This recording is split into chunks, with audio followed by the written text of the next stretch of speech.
Výroba běží naplno, ale podniková doprava svým zastaralým vozovým parkem nestačí všechno pokrýt. Skladové kapacity jsou vyčerpány a možnosti investic do jejich rozšíření v nedohlednu. Zákazník požaduje zboží ve speciálním balení či kontejneru. Takové a jiné problémy podobného rázu dokáží zamotat hlavu nejednomu managementu. Ale tito pánové si dělají vrásky celkem zbytečně. Kdyby byli in, dávno by uvažovali o outsourcingu logistiky. Outsourcing je přenesení určité činnosti, kterou podnik dosud prováděl sám, pochopitelně ne hlavní činnosti, na externí firmu či firmy, na poskytovatele služeb. Může jít o část činnosti, může to být činnost celá. Stává se tak čím dál tím častěji. Hlavním důvodem je nutnost co nejpružněji reagovat na přání zákazníků. Jestliže se podnikový management zabývá kdečím, ztrácí cenný čas a energii potřebnou k rozhodování o hlavní činnosti. Je lépe soustředit se na hlavní činnost, na to, co je silnou stránkou podniku, na co podnik může efektivně vynaložit vlastní zdroje. Ostatní je účelné odsunout a organizačně zeštíhlet. Druhým důvodem je snaha dostat se rychle na světovou úroveň, anebo bez velkých nákladů a nepřiměřeného úsilí se tam udržet. Jsou podniku dostupné nejnovější technologie, disponuje nejlepším know-how, má dostatek zkušeností, ví, jak to dělají jinde, má špičkové pracovníky, dovede je vyškolit, za jakou cenu, jak rychle. Je pro něj únosný tak velký rozsah operativy jako dosud, zvládne prostorové rozšíření svých činností v souvislosti s evropským trhem a s globalizací? Pokud na tyto otázky existují záporné odpovědi, je to důvod, proč uvažovat o outsourcingu. Jsou tu ještě důvody taktické. Činnost prováděná specializovaným poskytovatelem pro větší počet partnerů vychází zpravidla levněji, hlavně kvůli fixním nákladům. Navíc je zde možnost odprodat poskytovateli vlastní stroje a zařízení, které sloužily odsouvané činnosti, a převést k němu i stávající pracovníky. Jenže ouha.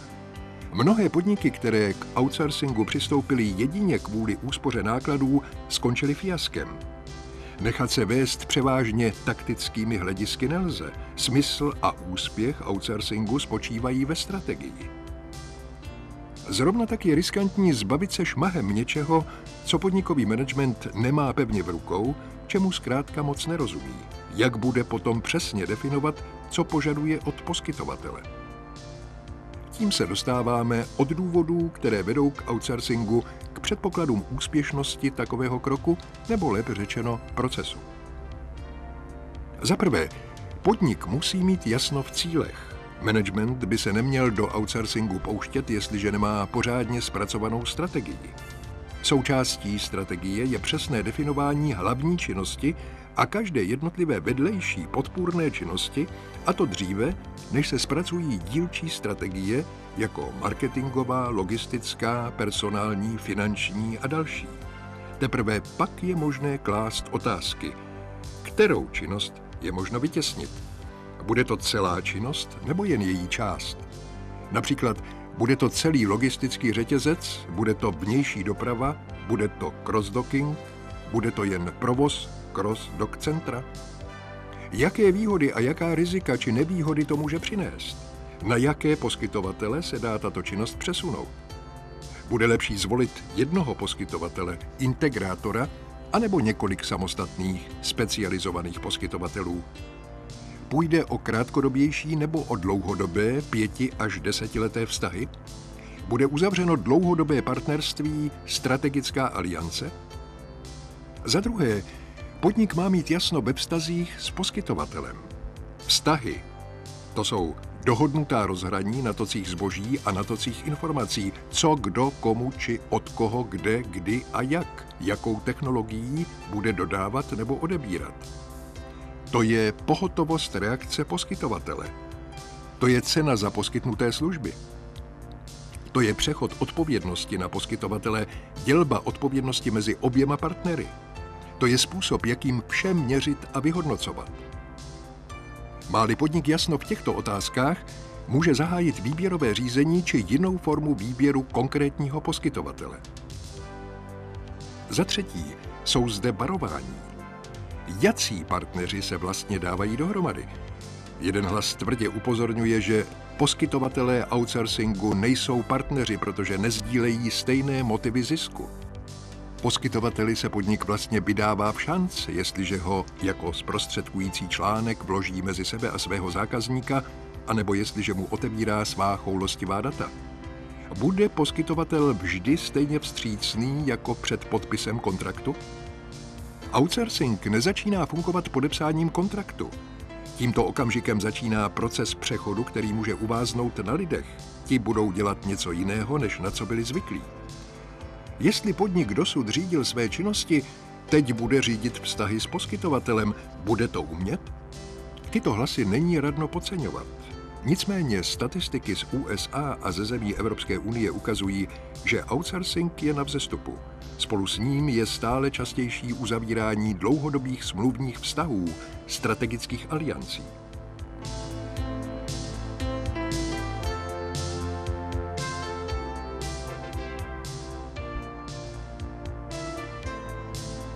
Strategické aliance jsou zvláštním druhem společného podnikání, do něhož partneři, tady je slovo partneři zcela na místě, vstupují proto, aby těžili ze synergie plynoucí ze vzájemné spolupráce. Kdo jsou partneři?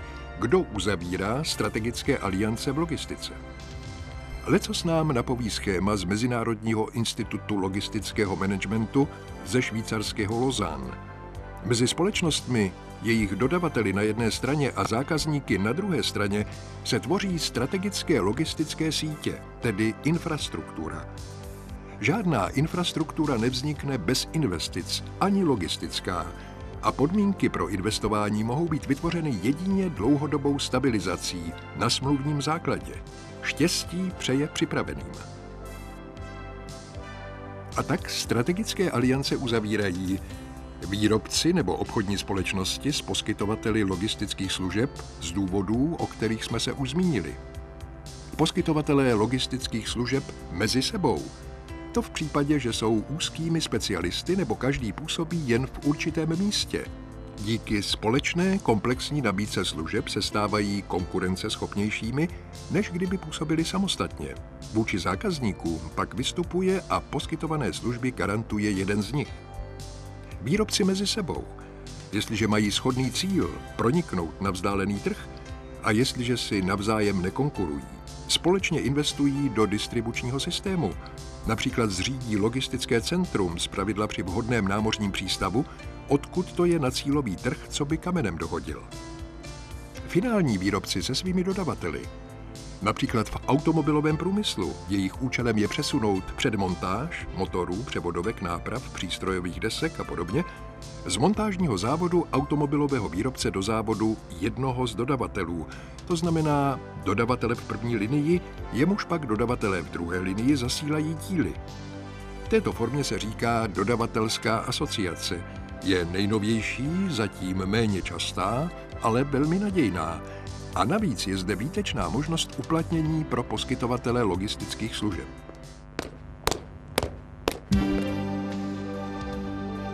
Poskytovatele logistických služeb jsme zmínili už vícekrát. Tento často používaný a obvykle intuitivně chápaný pojem bývá mylně interpretován. Zapomíná se totiž na to, že v logistice jde o individuální přístup. Logistické služby jsou individuálně poskytované, klientovi na míru šité služby. Ne každá doprava je logistická a zdaleka ne každý dopravce či speditér je poskytovatelem logistických služeb. Proto jsme také začali mluvit o outsourcingu logistiky, jako o procesu rozhodovacích aktů a vytěsnění logistických činností na straně potenciálního klienta a ne na straně nabídky třeba dopravce či zasilatele. Charakter a rozsah podnikem vytěsňované logistické činnosti předurčuje typ vhodného externího poskytovatele. Seřaďme si poskytovatele podle velikosti rolí od nejmenší po největší.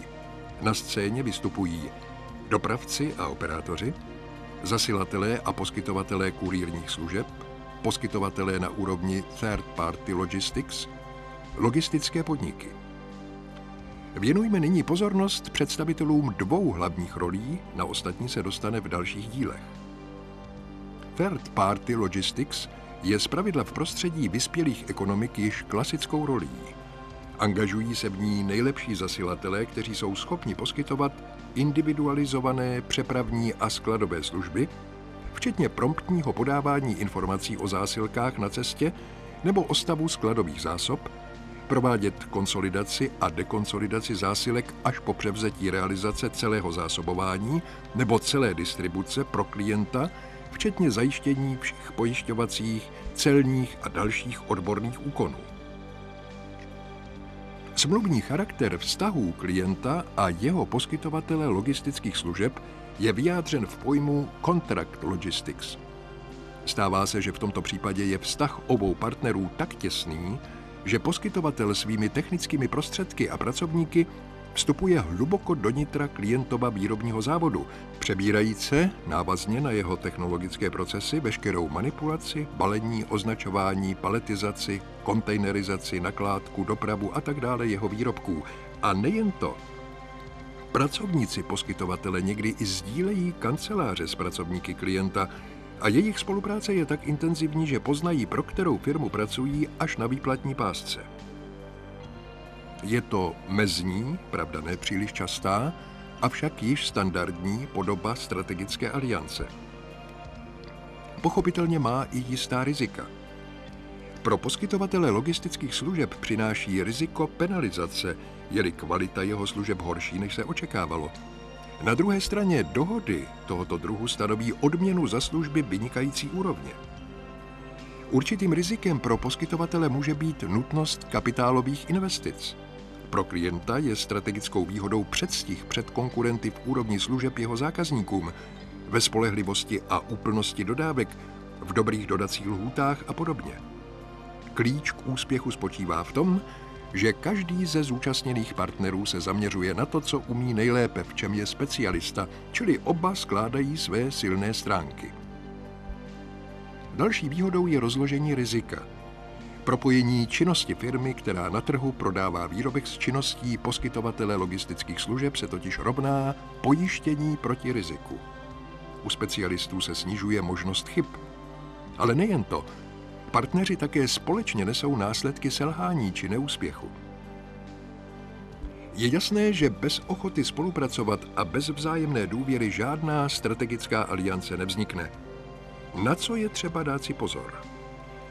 Na dohodnutí základních pravidel, a to hned na samém začátku. K těmto pravidlům by mělo patřit stanovení postupu při řešení konfliktů.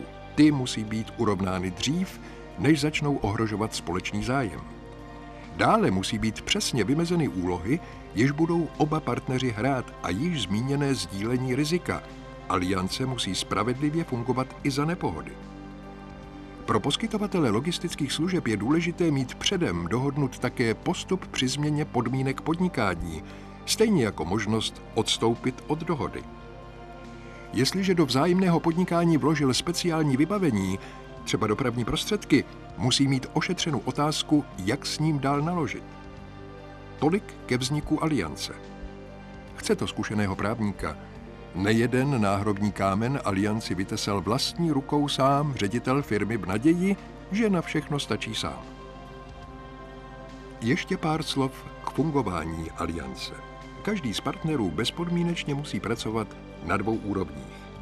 Na první úrovni musí plnit svou konkrétní úlohu v jednoznačně vymezené a také pochopené funkční oblasti.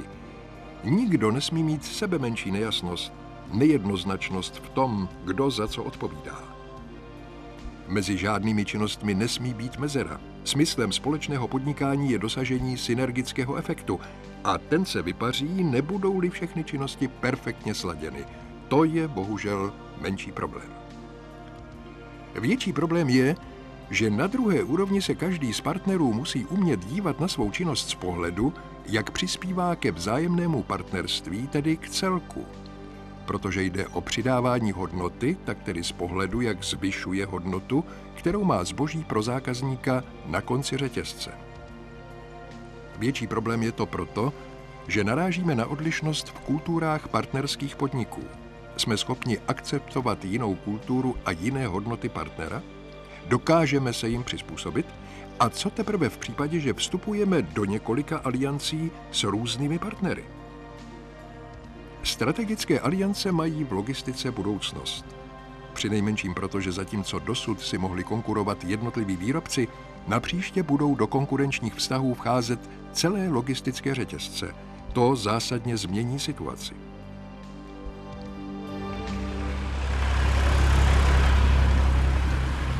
Jaká je ale přítomnost?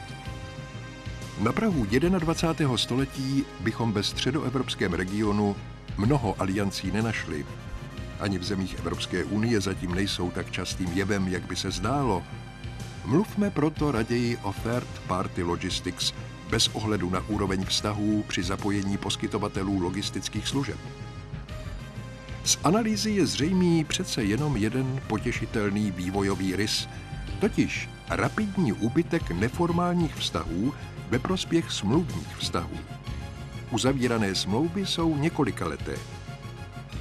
Podle jakých kritérií jsou vybíráni poskytovatelé logistických služeb? Na prvním místě je to úroveň jimi nabízených služeb.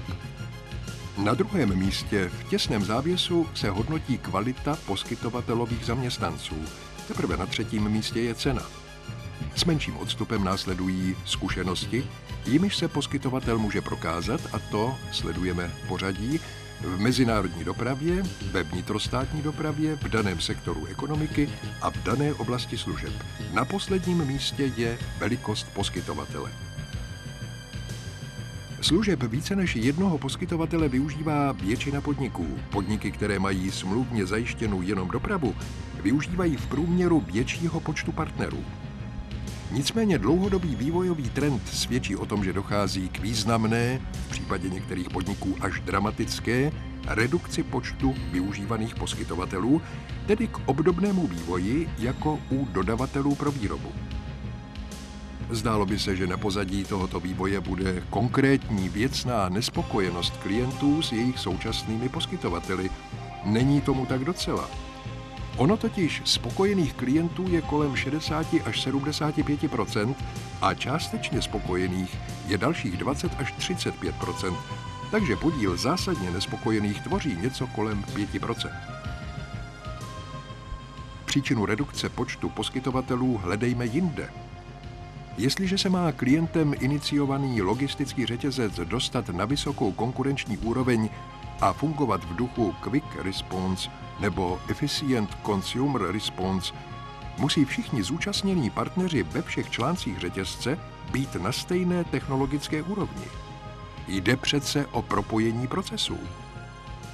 Bude vhodným partnerem poskytovatel, který není vybaven pro elektronickou výměnu dat, nebo který má převzít péči o zásoby a nedisponuje ani odpovídající vhodnou technologií, ani softwarem a zkušenostmi pro řízení zásob? Vyplatí se investovat do sjednocení technologií u 10 neskušených poskytovatelů, anebo se obrátit na jednoho zkušeného? Který z těchto poskytovatelů bude mít šanci na uzavření strategické aliance? Zmínili jsme se o nespokojenosti klientů s dnešními poskytovateli logistických služeb. Problémy tu jsou.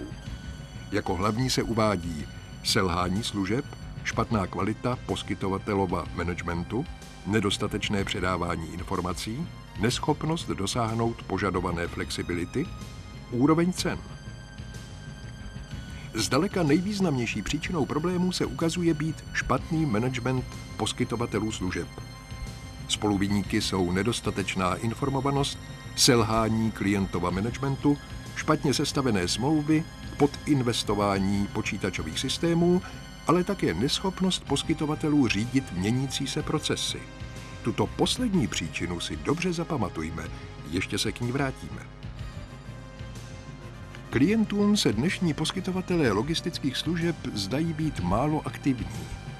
Jakoby příliš mnoho podnětů pro vývoj vycházelo od klientů a poskytovatelé se spíše přizpůsobovali v kapacitách, v kvalitě svých služeb, ve flexibilitě, v nákladech.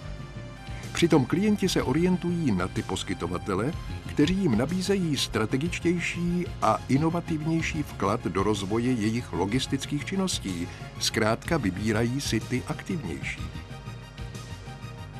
Protože poskytovatelé všeobecně vyvíjejí nedostatečnou aktivitu, jen menší část podniků, klientů, věří tomu, že by poskytovatelé mohli sehrát v rozvoji logistických řetězců rozhodující úlohu.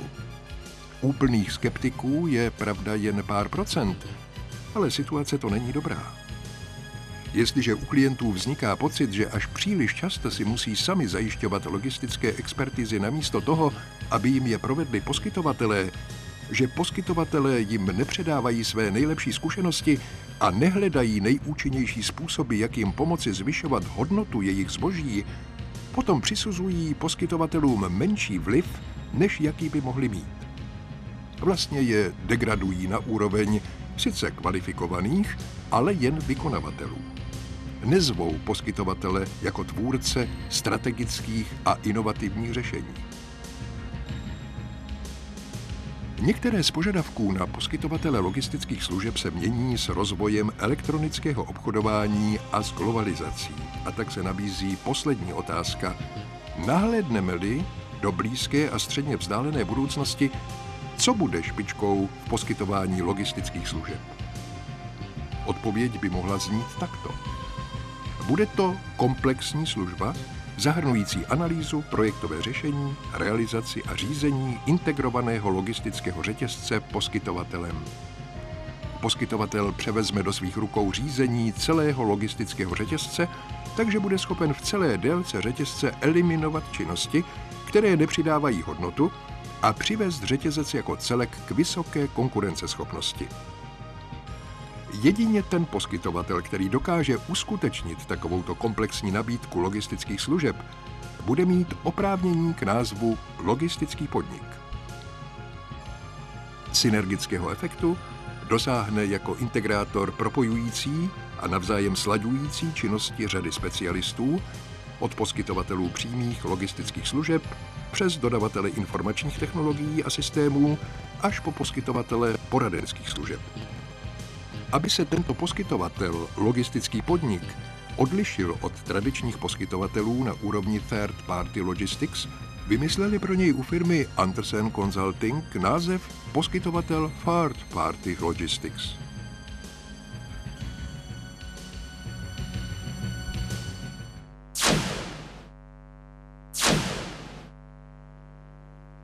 Naše firma má několik důvodů k tomu, aby logistiku outsourcovala.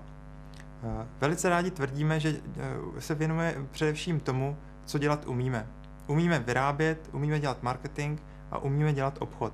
V logistice experti nejsme a proto tyto služby kupujeme. Má to několik výhod a samozřejmě i několik nevýhod. Mezi hlavní výhody patří, že můžete realizovat úspory z rozsahu. Samozřejmě vaše objemy nemusí být dostatečné na to, abyste si mohli pořídit vlastní vozový park nebo zařídit vlastní sklady. Další výhodou je, že pokud logistické služby kupujete, můžete využít know-how vašeho partnera.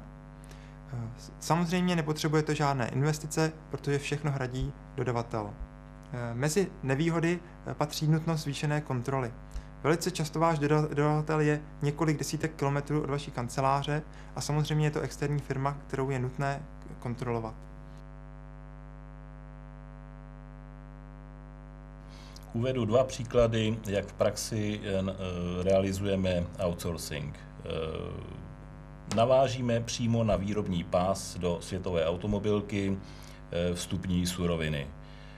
Úspora pro tohoto partnera je v tom, že má dodávku just in time, má přímo na dodací pás, to znamená, že je ušetřen vstupního skladového hospodářství. Výsledek úspora nákladů. Druhým příkladem, ten bych použil u obchodní firmy, kdy zabezpečujeme pro obchodní firmu v České republice komplexní závoz z výrobních továren v Evropě do terminálu, včetně proclení, včetně kombinace různých druhů přeprav, ať už je to intermodální nebo kontejnerová přeprava. Výstupem z toho skladování je distribuce zboží této obchodní firmy až ke konečnému zákazníkovi na pulty prodejen. V případě obchodních organizací je velkou úsporou nákladů například překlenutí za pomoci outsourcingového partnera výkyvů v prodeji. To znamená zásoby, které se mnohdy například v předvánočním období objeví o 50% vyšší než běžném celém roku. Outsourcingový partner pokrývá tím, že pro zákazníka zabezpečuje a fakturuje mu služby pouze za obsazená paletová místa. Zatímco kdyby měl svůj vlastní terminál, svůj vlastní sklad, de facto by investoval na postavení skladu bez ohledu a nemohl by s tímto skladem přihlížet, nebo nemohl by přihlížet ke sezónním výkyvům, ten sklad nelze ubourat a nelze zase přistavět. To je další možnost úspory nákladů. V případě, že by rozvážel sám zboží na pulty prodejen, musel by mít svůj vozový park.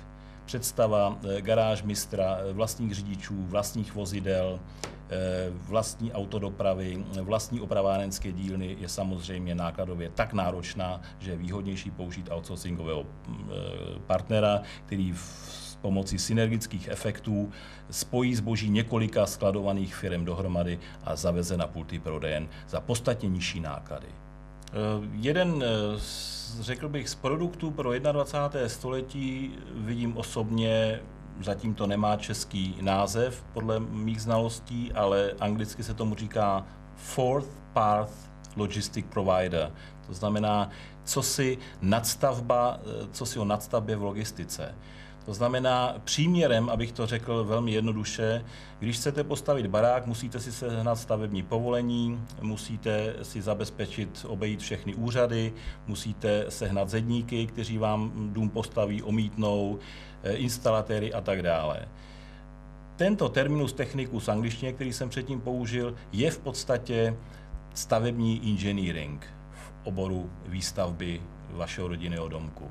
To znamená, že firma, která přijde, dejme tomu, do průmyslové zóny v České republice, anebo také firma, která už je tady zavedená, výrobní firma, potřebuje kompletní engineering navrhnout, protože si sám třeba neví rady, jak outsourcovat.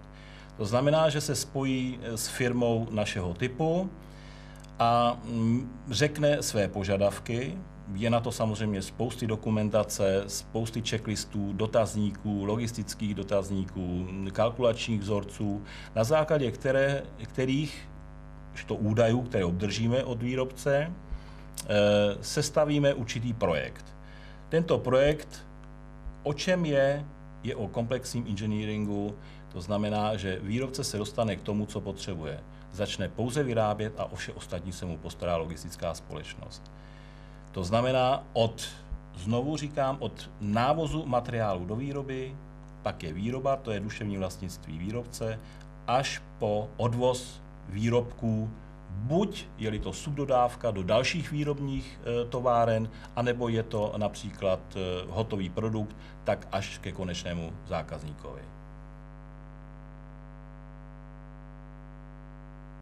Při průzkumu potenciálních příležitostí outsourcingových logistických služeb, který jsme si nechali zpracovat specializovanou firmou, jsme dospěli k zajímavým závěrům.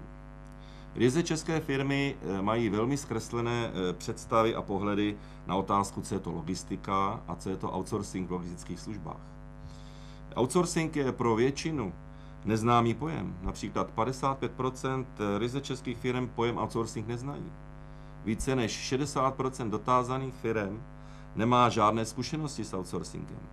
To znamená, ani nevyhodnocují své vlastní náklady na možné outsourcingové služby, to znamená manipulaci, balení, skladování, značení. Pak se nelze divit, že v outsourcing nemají dostatečnou důvěru a nevyhledávají poskytovatele outsourcingových služeb.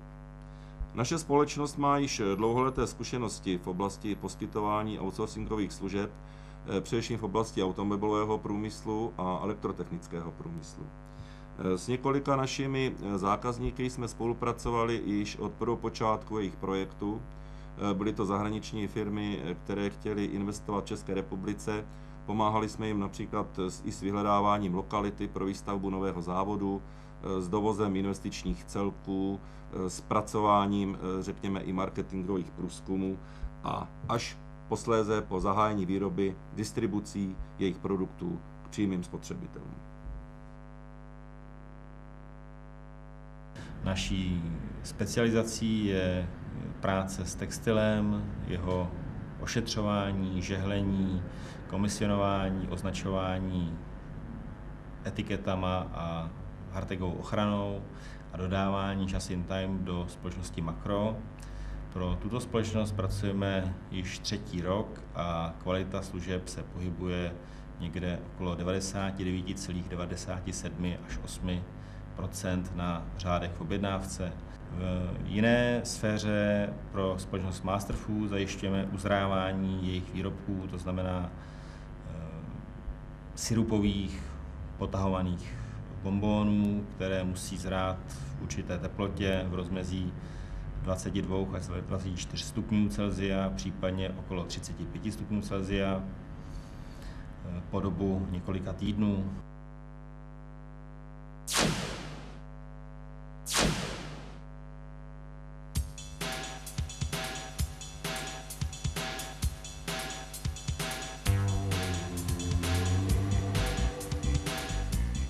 Společnost Expeditors působí na trhu již 20 let a v současné době je mezi první 10 spedičních firem na světě. You'd be surprised how far we'll go for you. To není jen reklamní fráze, ale vyjádření našeho odhodlání jít až za hranice toho, co zákazník očekává od dodavatele globální logistiky. Naší snahou je poskytovat zákazníkům kvalitní služby a prostřednictvím našich pracovníků tyto snahy realizujeme. Při náboru nových zaměstnanců je pro nás směrodatný jejich přístup k práci. Ve znalostech a dovednostech potřebných k dosažení úspěšné kariéry je vyškolíme v našich firemních kurzech, kterých absolvují minimálně 25 hodin ročně. Včasný a přesný přesun informací je stejně důležitý jako přesun zboží. Každá z našich 150 poboček v různých částech světa je pomocí téhož softwaru napojena na linky organizace SITA a při práci využívá tentýž software pro dopravu. Nejen operační tým, ale i naši zákazníci mohou sledovat pohyb zásilky pomocí internetu v reálném čase. Každý zákazník může požádat o svůj přístupový kód a může si tak snadno zjistit veškerá potřebná data o přepravě. Na poli systémů zaujímáme vedoucí pozici a do problematických oblastí neustále investujeme. Úspěšné společnosti si vybudovaly vlastní kulturu práce a usilují o to, aby si tuto kulturu chránili. V Expeditors překonáváme očekávání našich zákazníků a pracovníkům vytváříme dostatek prostoru k vybudování kariéry a dosažení úspěchu. Naše pracoviště jsou úhledně uspořádána a přizpůsobena naší politice kvality. Jsme flexibilní organizací, která klade důraz na neustálé zlepšování.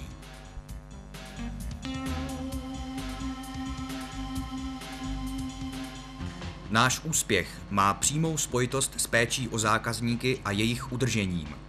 Víme, že pokud budeme rozvíjet partnerskou spolupráci s našimi zákazníky, naše vzájemné obchody porostou a naše dobrá pověst napomůže k získání nových partnerů.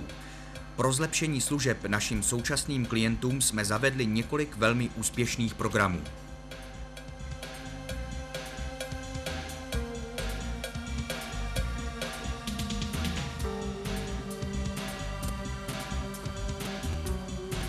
Volbou dodavatele logistických služeb volíte pracovníky, systémy a kulturu určité organizace.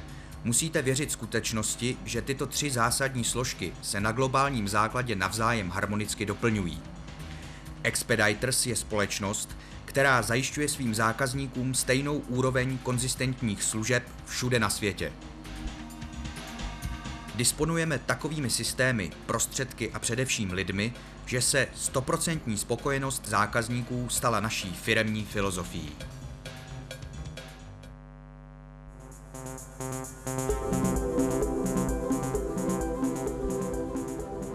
P&O Group sdružuje téměř 30 společností se 71 000 zaměstnanci a vyvíjí činnost v 50 zemích světa. Součástí P&O Group je P&O Trans-European, přední celoevropská logistická firma s více jak 170 pobočkami a 7 000 zaměstnanci.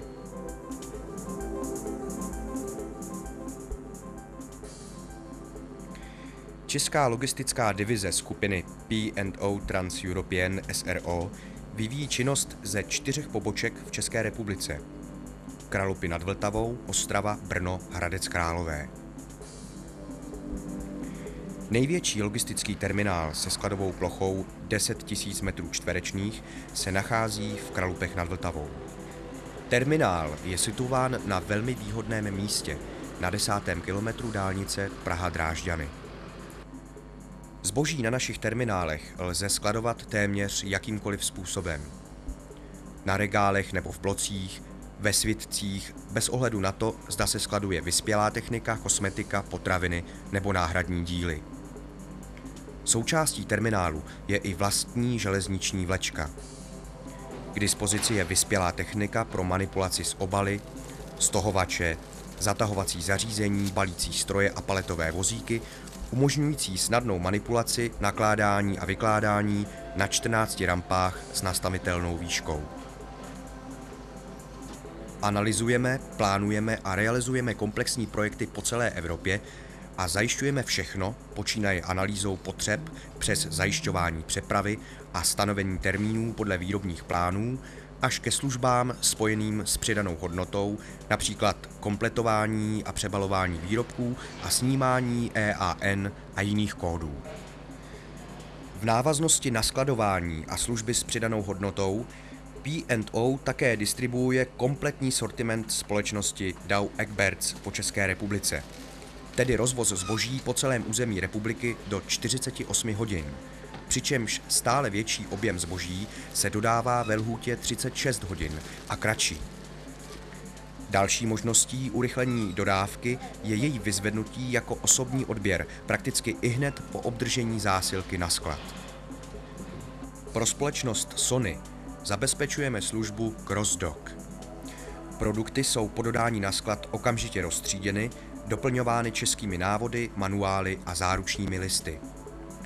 Veškeré operace s průvodními listy a celní formality probíhají souběžně s dodávkou, takže se podstatně zrychlila cesta produktu od výrobce ke konečnému uživateli.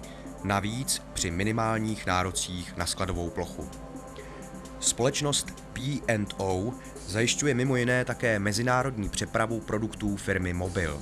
Přímo z jejich centrálních skladů, rozmístěných po celé Evropě, do terminálu v Kralupech, kde je zboží zaskladněno a postupně distribuováno k příjemcům podle aktuálních potřeb. Firma získala certifikát řízení jakosti výroby ISO 9001. Jste to vy, komu náš personál rád poskytne své služby a rád vás přivítá na terminálech P&O Trans-European Česká republika.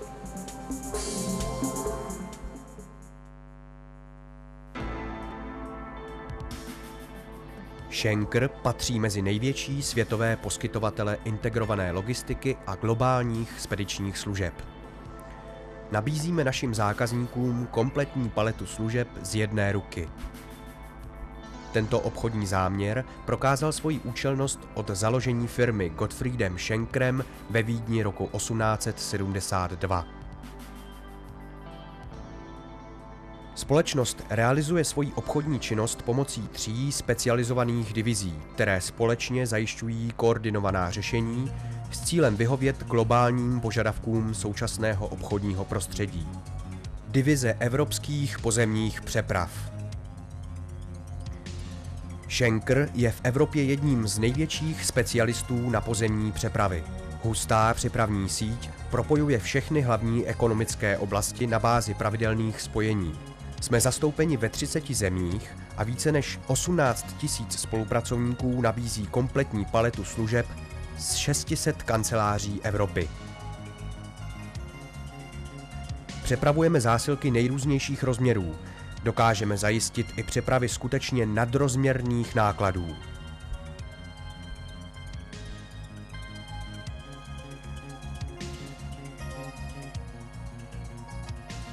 Velká přepravní kapacita v rámci evropských celovozových přeprav je jednou z důležitých předností společnosti. Schenker disponuje v Evropě téměř 2000 přepravními jednotkami. Menší, takzvané sběrné zásilky, jsou naší tradiční specialitou. Schenker pro tyto účely organizuje vlastní síť systémových přeprav s frekvencí až několika pravidelných odjezdů týdně. Pravidelnost, hustota pokrytí a vysoká přepravní kapacita. Systém z domu do domu, a to vše včetně kompletních celních služeb.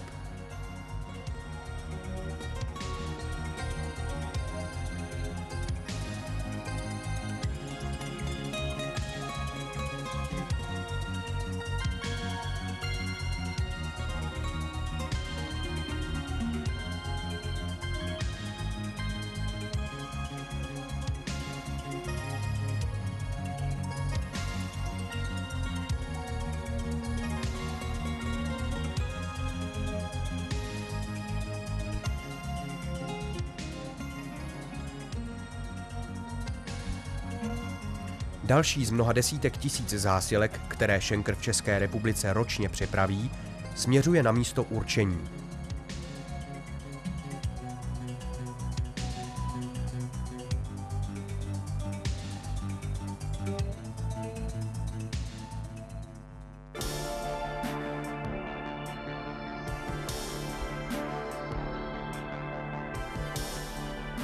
Divize leteckých a námořních přeprav. Tato divize se specializuje na globální spediční řešení prostřednictvím leteckých, námořních a s nimi spojených služeb. Rozsáhlá nabídka obsahuje také individuální logistická řešení toků zboží v celosvětovém měřítku. 6600 spolupracovníků zajišťuje naše služby ve více než 340 kancelářích, ve městech, přístavech a letištích 100 zemí světa. V letecké dopravě vám zajistíme rychlou a spolehlivou přepravu zásilek po celém světě v režimu z domu do domu, včetně kompletních celních služeb. Zákazník společnosti Schenker si může zvolit ze široké nabídky produktů s ohledem na rychlost dodání nebo ekonomičnost přepravy. V urgentních případech zajišťujeme čártrové lety. Pro objemnější nebo těžší zásilky je nejvýhodnější využít pravidelnou linku letecké konsolidace.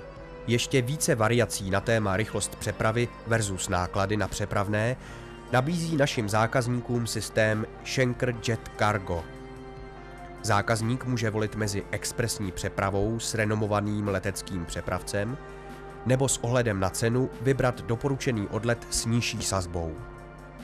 I zde platí pravidlo kompletních služeb z jedné ruky, včetně pojištění zásilky.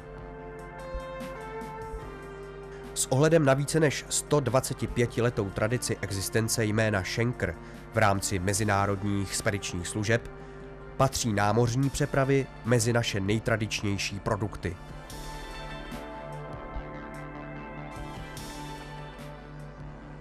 Základem jsou konvenční celokontejnerové přepravy formou 20 nebo 40 stopých kontejnerů v různých variantách podle požadavků zákazníka. Další možností je zajištění přeprav malých sběrných zásilek po moři, zvláště tam, kde rozhodující je především co nejnižší cena přepravného, nikoliv rychlost přepravy. Stejně, jak je tomu u leteckých přeprav, vše z domu do domu, včetně kompletních celních služeb a pojištění.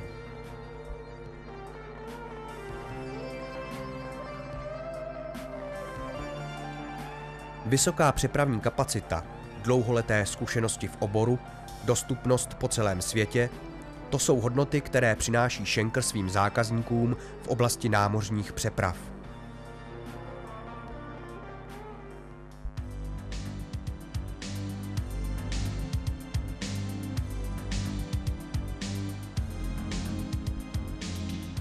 Divize logistické systémy.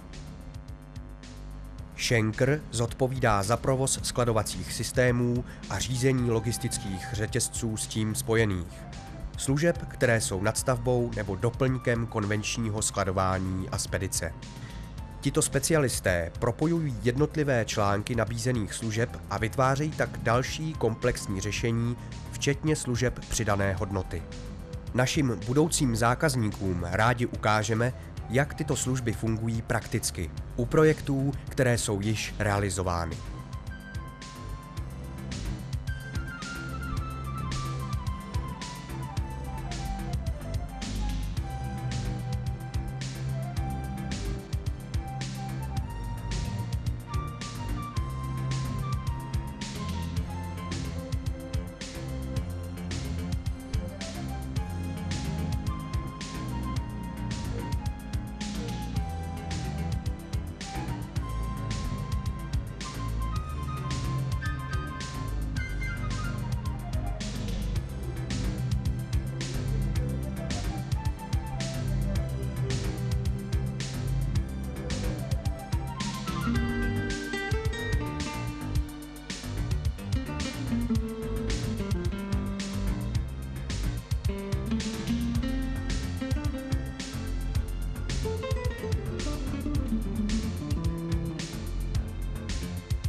Řešení a projekty na míru v celosvětovém měřítku, vše podle individuálních požadavků zákazníka. To je pojetí logistiky v podání společnosti Schenker. Schenker, puls kontinentů.